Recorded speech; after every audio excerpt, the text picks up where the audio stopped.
The first particular form of writing which we're going to deal with is the form which we could call law. Law. Now, of course, for Christians, the concept of law really dissolves back down into the concept that we call the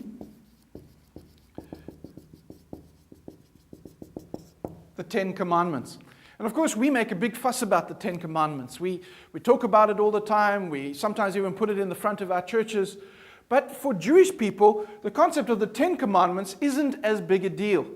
The Ten Commandments, as in fact the ones that were written down on a tablet of stone, the tablets are important, but the Ten Commandments themselves actually are not important in themselves, only as much as they form part of the whole group of writing, which they call the law. And of course, the law, in terms of Jewish perspective, or in terms of Israelite framework, becomes known as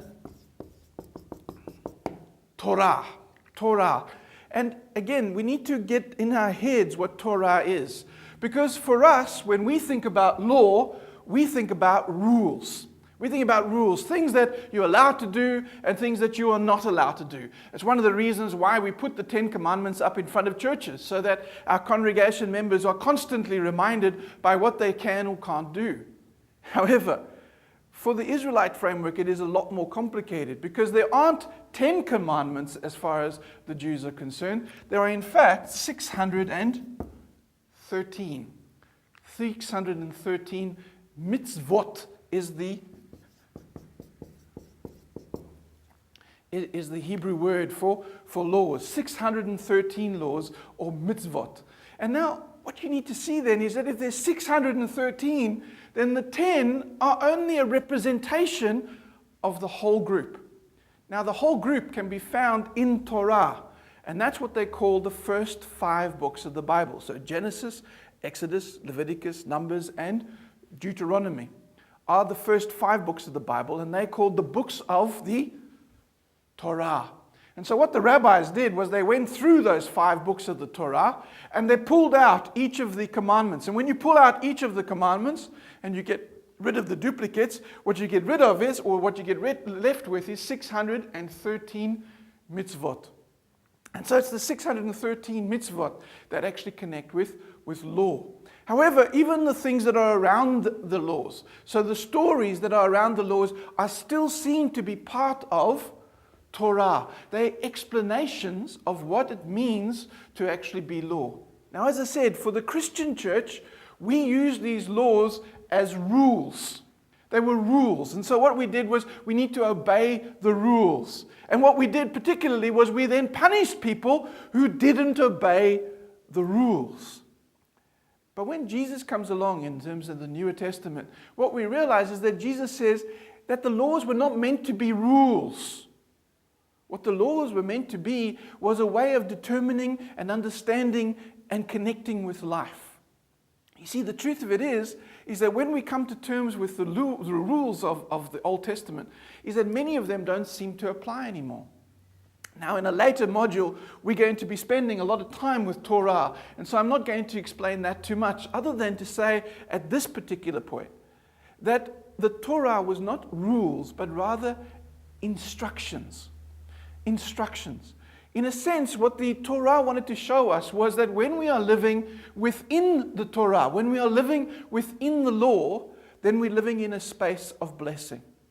When we're living in a disobedience to the law or against the law, then we're living in a place of curse. And of course, that's illustrated so wonderfully within the Garden of Eden. Within the Garden of Eden, Adam and Eve had access to all that they needed. There was no suffering, there was no pain, there was the blessing of God because God was able to walk with them. But then, of course, the disobedience happens and they're cast out of Eden and into the land outside, where they now have to scrabble to make a living, where they have to scrabble to grow things in order to survive, the place of curse. And so we see right from the beginning of Genesis chapter 3, we see this concept of that when we live within God's law, then we live within the freedom and within His blessing. When we then step over the boundary of His law, we step into curse. And we no longer receive His blessing and His presence and His purpose for our lives. And so whenever you read law within the Old Testament, whenever you read law within Tanakh, within Torah, you need to always remind ourselves that it's not just saying what you can't do. What it's rather trying to do is to give you instruction for life so that you live within blessing. Now what does that mean then for us? Well, for a lot of the Tanakh laws, a lot of the Torah laws, we just ignore them. We just throw them away. I mean, there's little ones that we hold on to. At the moment, we have the whole debate about homosexuality. And of course, in that debate, people then constantly quote Leviticus. And they talk about Leviticus about homosexuality. However, Leviticus talks about a whole lot of other things as well, which those people often don't touch at all. So often what we do is we cherry pick the law. We choose the laws that we can say, well, those ones still apply to us, but these ones don't. And so what happens is that in the end, we end up with a Swiss cheese theology, a theology filled with holes, the holes of the things that we now believe we can leave out. For the Pacific, of course, one of the big ones, or the big holes that we leave out, is of course that in the book, in the Torah, it tells us that we're not allowed to eat pork. Well, of course, in the Pacific, if you can't eat pork, what would a feast be? And so the truth of it is that what happens with it is we cut out that because we say, well, that no longer applies. And often we justify the fact that it no longer applies by using New Testament imagery. So in the concept of Paul, in fact it was Peter, who saw this big cloud filled with all the animals, the unclean animals of the world. And of course, then he heard God say, go and eat whatever you like because nothing is unclean. And so, of course, we then say, well, that obviously changes the law in Torah saying that you can't eat pork.